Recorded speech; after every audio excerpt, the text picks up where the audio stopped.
हरिओम। अब हम धीरे-धीरे उन्नत अवस्था में बढ़ रहे हैं।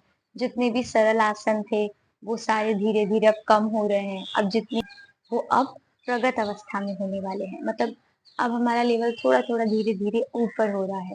मैं आशा करती हूँ कि आप सब निरंतर अभ्यास करते होंगे। जैसे मैं आसन बता रही हूँ, उसी क्रम में अगर आप आसन करो, तो आपको उन्नत अवस्था के जो आसन हैं, वो अच्छी तरीके से जमेंगे। सीखेंगे एक बहुत ही महत्वपूर्ण आसन। ऐसा कहा जाता है कि असंख्य आसनों में जो भी 8-10 आसन को इम्पोर्टेंस दी गई है, उनमें से ये एक है, जिसका नाम है सर्वांग आसन। जैसे कि नाम ही बता रहा है, सर्वांग अपने आप में परिपूर्ण आसन है। तो इस आसन का नाम सर्वांग क्यों है?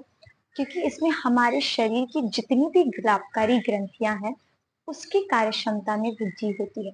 इसीलिए इसका नाम सर्वांग आसन है। विपरीत करनी जो आसन हमने देखा, उसकी ये प्रगत अवस्था है।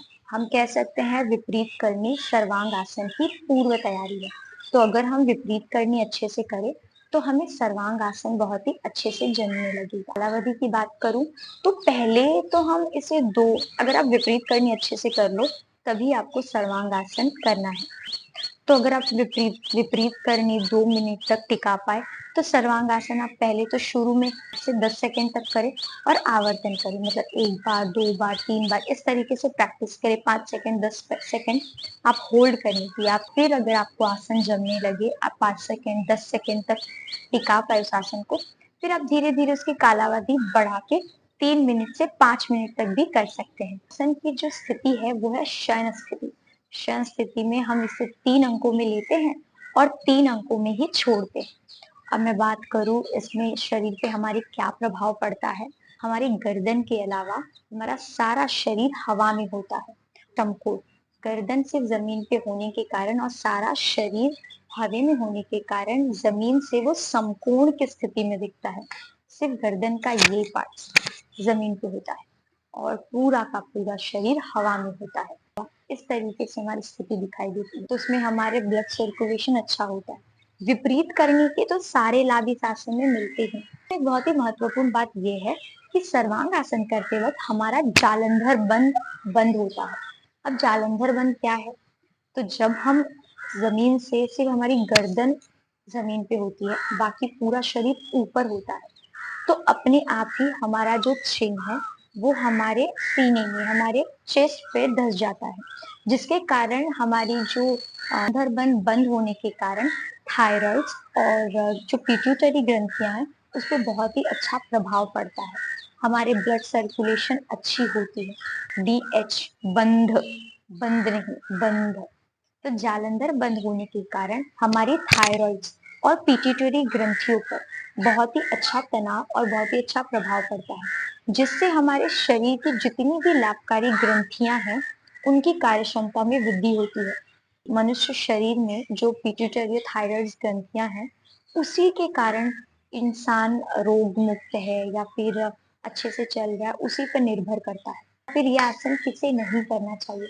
तो जिन्हें हाई ब्लड प्रेशर है या फिर दिमागी कोई विकार है, उन्हें ये आसन नहीं करना चाहिए। सावधानी इसमें बस यही है, हमारा जालंधर बंद बंद होता है। तो जब आप आसन ले और आसन छोड़े तो बहुत ही आराम से ले। और अगर आपको लग रहा है कि आसन अब मुझसे नहीं होगा, तो उस आसन को आराम से छोड़े और शवासन करें। तो हम अब देखते हैं ये आसन करना कैसे। एक में जमीन से 90 डिग्री में अपना पैर उठाना है और समकोण बनाना है।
तो आप पहले आप जो विपरीत करने का प्रैक्टिस करें, फिर उसके बाद धीरे-धीरे सर्वांगासन को उस कालावधि तक टिकाने का प्रयत्न करें।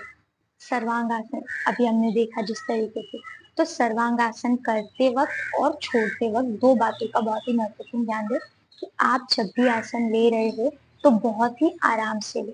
आप अगर झटके में आसन लेते हो, झटके में छोड़ते हो, तो हमारे कमर पे उसका प्रभाव तो हमारी कमर में चमक आ सकती है। तो आसन बहुत ही आराम से लें और बहुत ही आराम से छोड़ें। और अगर आपको वीडियो अच्छी लगी हो, तो लाइक, शेयर और कमेंट करना ना भूलें। हरि ओम।